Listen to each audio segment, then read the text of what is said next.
नमस्कार। आज मैं आपसे इस टॉपिक पे बात करने जा रहा हूँ कि क्या हम ब्रह्मांड से सिंक में आ सकते हैं? थोड़ा डिफ़िकल्ट टॉपिक है। पता नहीं मैं आप लोगों को ठीक से समझा पाऊँ या आप लोग उसे ठीक से समझ पाएँ। जो लोग डीप ऑकल्ट में इंटरेस्ट रखते हैं, स्पिरिचुअलिटी में इंटरेस्ट रखते हैं, तो शायद वो मेरी बात को थोड़ा बहुत समझेंगे और मैं कोशिश भी करता हूँ। हमारी बॉडी में चक्रास होते हैं। हमारी सेप्टल बॉडी होती है, जो 7 चक्रास होते हैं हमारे। ऐसे ही अर्थ के भी चक्रास हैं। अर्थ की भी एक सेप्टल बॉडी है। पुराने टाइम पे जो ऋषि मुनि थे, हम कहते थे कि वो अर्थ के साथ, ब्रह्मांड के साथ सिंक में आ जाते हैं। ब्रह्मांड के साथ उनका तालमेल बैठ जाता है। वो तालमेल बिठाते थे। क्यों वो इतने तपी हो जाते थे? क्यों वो जो बोलते थे वो हो जाता था? कैसे उन्होंने बैठकर ज़मीन पर, अर्थ पे बैठकर पूरे ब्रह्मांड के जो सितारे कहाँ बैठे हैं, कितने डिस्टेंस में हैं, कैसे बता दिया उन्होंने? उसका सबसे बड़ा एग्जाम्पल ये है कि वो इस ब्रह्मांड के सिंक में आ गए थे। मतलब उनका तालमेल, उनकी सेप्टल बॉडी का, उनकी अंतरात्मा का ब्रह्मांड की अंतरात्मा के साथ तालमेल बैठ गया था। वो कैसे होता है? सनराइज से सनसेट के बीच का जो समय होता है, इसे कहते हैं, ये आपका ब्राइट साइड होता है। सनराइज से 2-3 घंटा पहले, 3 से 5 का समय को हम ब्रह्म मुहूर्त कहते हैं। ब्रह्म मुहूर्त ऐसा टाइम होता है कि जब कॉस्मिक एनर्जी आपके अर्थ पर सबसे ज़्यादा पावरफुल होती है। वो समय ऐसा होता है कि दैवीय शक्तियाँ जो होती हैं, वो काफ़ी एक्टिव होती हैं इस समय पर।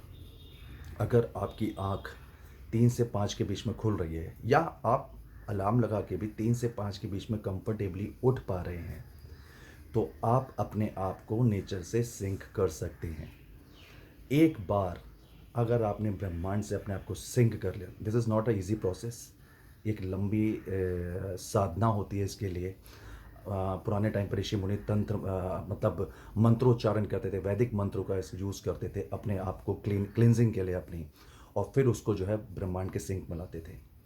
एक बार अगर आपने अपने आप को नेचर के सिंक में ले आए, अगर आपकी सेप्टल बॉडी नेचर की सेप्टल बॉडी के साथ, ब्रह्मांड की सेप्टल बॉडी के साथ सिंक में आ गई, आपका तालमेल बैठ गया, फिर आपको सब कुछ दिखाई देगा। फिर आप इस रहस्य को समझ सकते हैं। फिर आप कुछ भी जान सकते हैं इस ब्रह्मांड के बारे में, जैसे कि हमारे ऋषि मुनि जानते थे। वो जो बोलते थे वैसे होता था। अगर आपने कहानियाँ सुनी हो, तो विश्वामित्र जी ने तो त्रिशंकु को अपने तपोबल से ऊपर स्वर्गलोक पे भेज दिया था। इनफैक्ट उन्होंने तो एक नया स्वर्गलोक बना दिया था। वो सब क्या था? क्योंकि उन्होंने अपने आप को वो ब्रह्मांड के, इस दुनिया के, इस संसार के, इस यूनिवर्स के तालमेल में ले आए थे, उसके सिंक में ले आए थे।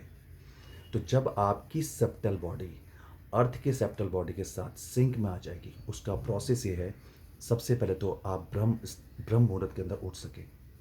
और हो सकता है स्टार्टिंग में आपको एफर्ट लगेगा, लेकिन अगर आप ब्रह्म मुहूर्त में 3:30 से 4 बजे के बीच में उठें और उस समय पर मेडिटेट करें, और अगर आप ठीक से मेडिटेट कर पाए, अगर आप उसका कनेक्शन हो पाया, और अगर आप चूजन वन भी हो, आपकी कुंडली में ऐसा योग हो, तो आप उसके सिंक में आ सकते हो। और अगर आप इस ब्रह्मांड में अपने अर्थ के सिंक में आ गए, जहाँ पर आप रह रहे हैं, तो अर्थ तो ऑलरेडी सारे प्लैनेट्स के सिंक में है। सब प्लैनेट्स की सेप्टल बॉडी होती है, चाहे वो सैटर्न हो, चाहे जुपिटर हो। अर्थ ऑलरेडी उनके सिंक में है, तभी उनका इम्पैक्ट हम पर है। तो अगर आपने अर्थ के साथ सिंक बिठा लिया, इस नेचर के साथ आप सिंक में आ गए, तालमेल में आ गए, आपकी अंतरात्मा का नेचर की अंतरात्मा के साथ या अर्थ की अंतरात्मा के साथ आपका तालमेल बैठ गया, तो आपका सभी ग्रहों के साथ तालमेल बैठ जाएगा। फिर आप उस, जो ना पर ब्रह्म जो होता है, जो ऊपर ईश्वर बैठा है, उसके साथ आपका तालमेल बैठ जाएगा। फिर आप जो चाहोगे, जैसे चाहोगे, चीज़ें आपके अकॉर्डिंगली होंगी। आप उस ताकत को समझ पाओगे, आप उस पावर को जान पाओगे। बहुत मुश्किल है, लेकिन कर सकते हैं। नमस्कार।